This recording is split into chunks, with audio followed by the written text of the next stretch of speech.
Um,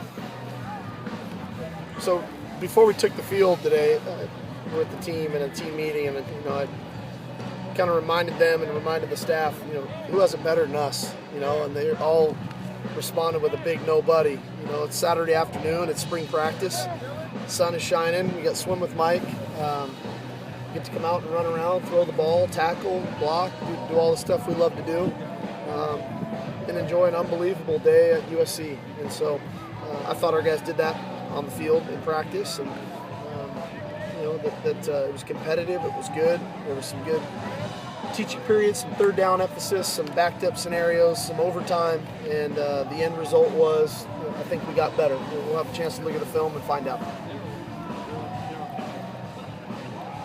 Has there been a theme of where the defense early in practice seems to have the upper hand, and as they get more snaps in, kind of tiring out at the end? Has that been I don't know if that's necessarily a theme. I think that part of this system can give the offense an advantage that way late in practice from a conditioning standpoint, physical and mental, and that's part of it when the games roll around too. And so that's why we practice the way we do. That's why we make it as hard as we can throughout practice to prepare our guys for game-like atmosphere, which I think we do a good job of doing. Do you think the defense or the offense is ahead right now? If you had to pick? I don't know.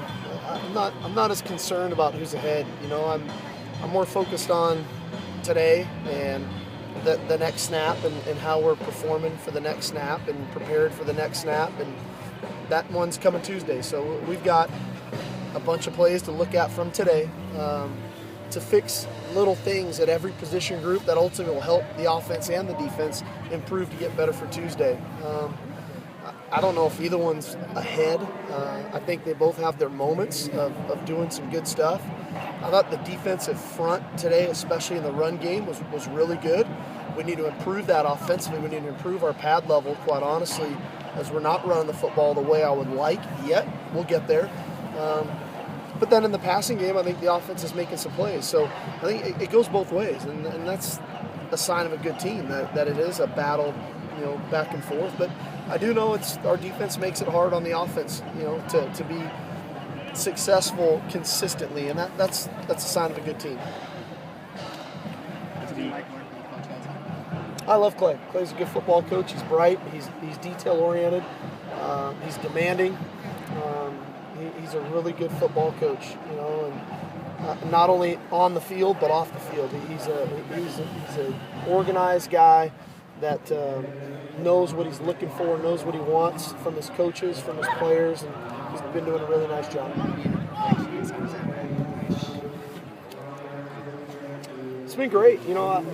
What I appreciate about Clay is I can, with the demands time-wise for me, you don't have a lot of time always to sit in every meeting. So when I ask for something, I don't have to ask numerous times. I ask once and Clay gets it done. And I really appreciate that, because I just don't have the time to be in every meeting. He gets a lot of things done for us. You have to make your own kind of evaluation in terms of who you were going to retain and whatnot. How much of, I'm assuming you spoke to Lane, about the coaches and stuff. How much did his feedback weigh into your decision? It was all just kind of part of it. I don't know. I put a percentage on it. What I was impressed with Clay, that was a difficult situation. How it all went down when I got hired, and for Clay to stand up in front of that team and take the reins, and I was so impressed by that alone, and his command in team meetings and his command on the practice field. I just thought to myself, how can I not have this guy on our staff?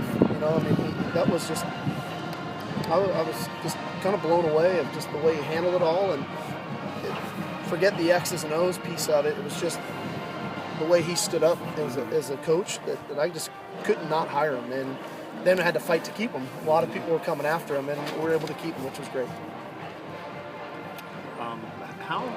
This is a time of year where guys that might be backups or guys trying to break into the rotation are getting opportunities. Or generally speaking, do you feel like guys are doing enough to make that move once the guys that are hurt get back? I think so. We're getting so many reps that guys are performing better. They're getting better by the day. and then and that's the majority. The guys that aren't are starting to get exposed a little bit because they're not improving at the pace of the other guys, and they're getting quality reps. I mean, we were getting so many reps right now that the quality of play is improving, and in turn, I think when the fall rolls around, we're going to have the 19 or 15 new guys show up, or 14 new guys that they got a lot of work to do to catch up to these guys because they're getting such valuable reps right now. Even the guys that are injured, they got their work cut out for them when they get back.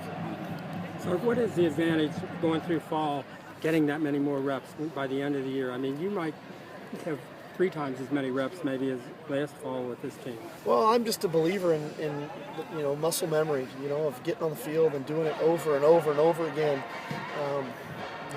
Not that I don't value meeting time, but I really believe that doing it, and the process of doing it and getting those reps of not just necessarily always watching somebody else do it on film, but actually doing it over and over and over again and learning from your mistakes, that you can improve more rapidly and the retention is better. And I just think that we're